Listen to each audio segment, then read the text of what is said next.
7 de la mañana en punto. Ángel Emilio Hidalgo, historiador, poeta y catedrático universitario, nos acompaña desde la ciudad de Guayaquil. Muy buenos días. Gracias por estar hoy con nosotros. Buenos días. Muy amable.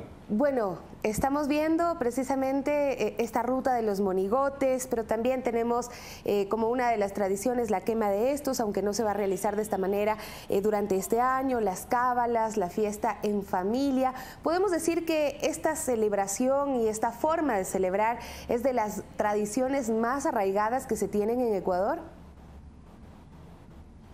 Así es, la fiesta de los años viejos es la tradición más arraigada porque viene desde la época de la colonia y es una tradición popular que se extendió en todo el país a lo largo del siglo XIX y también, por supuesto, en todo el siglo XX. Estamos hablando de una tradición de origen colonial y particularmente que se remonta a la influencia española.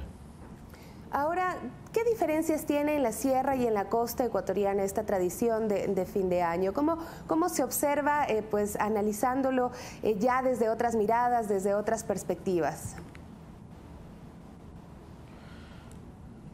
En la costa ecuatoriana hubo hasta inicios del siglo XX una celebración donde salían grupos de enmascarados haciendo cortejos fúnebres el 31 de diciembre. Eso lo relata el viajero italiano Enrico Festa en el año 1897, quien vio en las calles de Guayaquil estos cortejos fúnebres en grupos de personas que llevaban fantoches, es decir, los años viejos. De ahí nacen las viudas, tal vez. ¿Cómo? De ahí nace la tradición de las viudas. Sí, efectivamente la tradición de las viudas está muy arraigada en toda la costa y particularmente en Guayaquil. Hoy prácticamente no existe. Es curioso, sin embargo, que en algunas ciudades de la sierra sí permanezca la costumbre de las viudas, lo cual es un travestismo socialmente aceptado.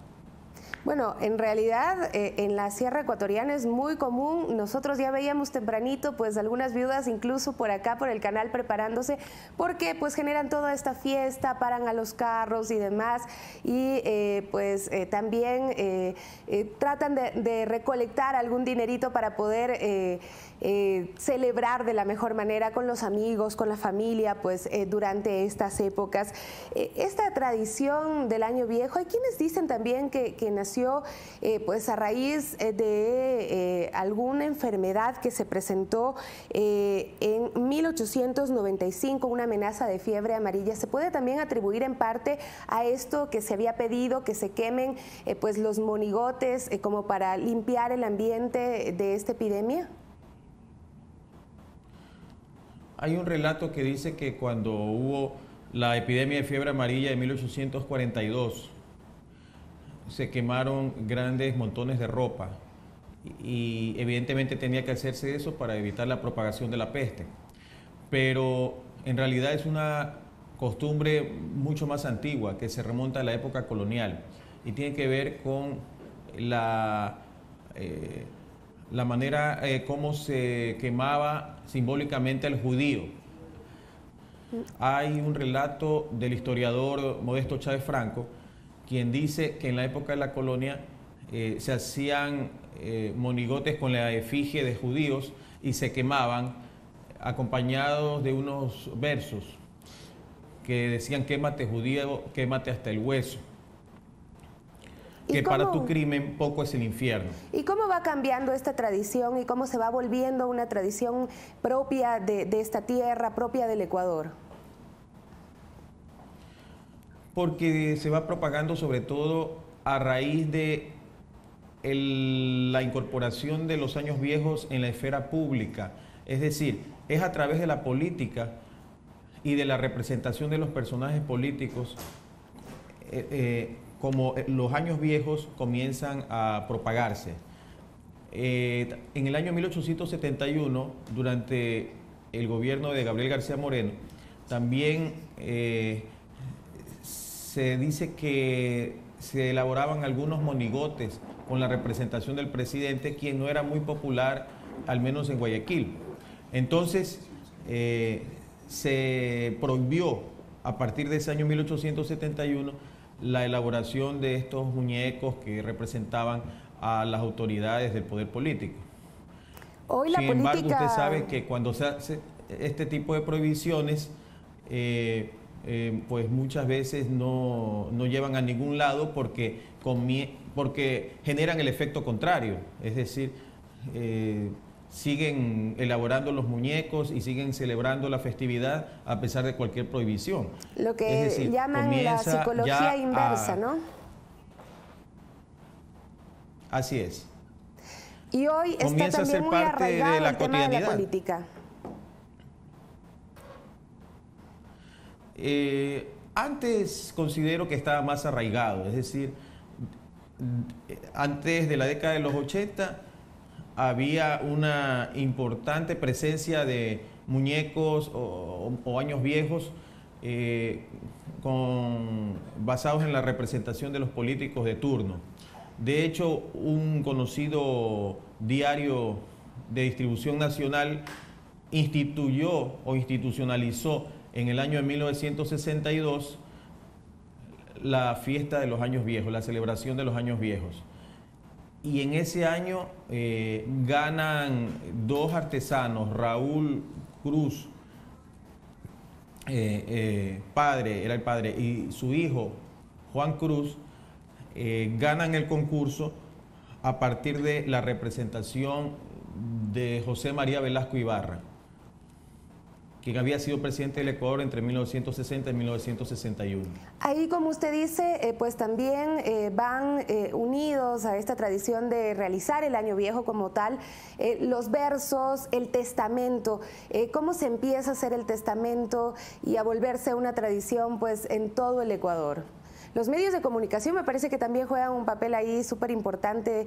Antes quizá era más, como más frecuente poder escuchar los testamentos en las radios que se prendían desde tempranito y terminaban la noche para recibir el nuevo año junto a la ciudadanía que los escuchaba. Y bueno, todavía acá en Quito por lo menos se mantiene en algunas emisoras esa tradición. Sí, se mantienen en las emisoras y también en algunos espacios laborales, ¿no? Eso ha sido tradición. Si usted revisa los periódicos de inicio del siglo XX, se da cuenta que se empieza paulatinamente a incorporar el testamento como parte de toda la festividad. Y eso tiene que ver también con la idea del velorio, porque antes a los años viejos que se los elaboraban básicamente con tela, acerrín, se los rellenaba de acerrín. Entonces se los ubicaba al pie de la casa o en el portal o en el soportal, si es que hablamos de las casas guayaquileñas, por ejemplo, y se leía el testamento. Entonces se decían cuáles eran las últimas palabras del viejo. Además, la representación del viejo en estos muñecos tradicionales era precisamente de una persona adulta mayor. Hoy por hoy las figuras de la televisión, sobre todo que tienen que ver con aquello que los niños siguen a través de la televisión, son las más representadas. Ahí el tema del fuego, de quemar, de volver a darle pues también un nuevo aliento al año que viene, ¿no? O sea, cambiar de aires. ¿Qué significa? ¿Cómo lo entienden los niños, los jóvenes, los adultos? Pienso que es un ritual de fuego que trata de purificar y al mismo tiempo cerrar un ciclo, procurando que todo lo malo que ocurrió en el año quede atrás y que se vislumbre para el futuro, para el siguiente año, nuevos aires de prosperidad, de salud, de paz, de todo lo que queremos los seres humanos, ¿no? Para nuestras vidas. En ese sentido, es hermoso como una expresión simbólica de una muerte y un renacimiento, y de esa manera los años viejos se convierten en una tradición arraigada, posiblemente la más importante tradición de nuestro país, por lo que representa, por su historia, por su origen y también por ese gran arraigo popular que los años viejos tienen y siempre han tenido. Ahora, ¿cómo ve usted, ya para finalizar, pues estos cambios que se vienen dando con el tema de la cultura, con la concienciación sobre el medio ambiente, por ejemplo, sobre no afectar también a otras especies, incluso a otras personas? Ya en Guayaquil, por ejemplo, veíamos que se ha decidido no quemar estos años viejos gigantes. En Quito, por ejemplo, también se han puesto ya algunas regulaciones que tienen que ver con el uso de la pirotecnia y demás. ¿Qué va a pasar con esta nueva mirada que se da desde el punto de vista ambiental y cultural? A mí me parece muy bien, porque eso tiene que ver con la conciencia de cuidar la naturaleza, de ser conscientes de que solo existe una casa, que es este mundo, el planeta Tierra, y que tenemos que cuidar nuestra casa. Me parece también que es importante regular el uso de los petardos y los fuegos artificiales. Tenemos que ser conscientes de que este es un peligro para nuestra salud, nuestro cuerpo, y evidentemente hay que manejarlo con mucho cuidado.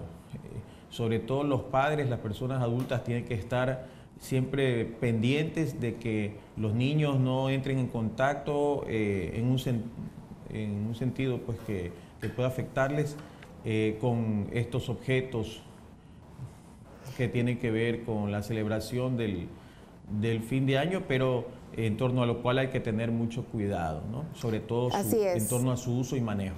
Así es, y bueno, esto no significa que se vayan a perder estas tradiciones, sino simplemente es un cambio de mirada a pues lo que ocurre también en el mundo. Muchísimas gracias por acompañarnos, le deseamos un feliz año 2020, por supuesto, y que disfrute de estas fiestas con su familia. Ángel Emilio Hidalgo, historiador, poeta y catedrático universitario, que nos acompañaba el día de hoy.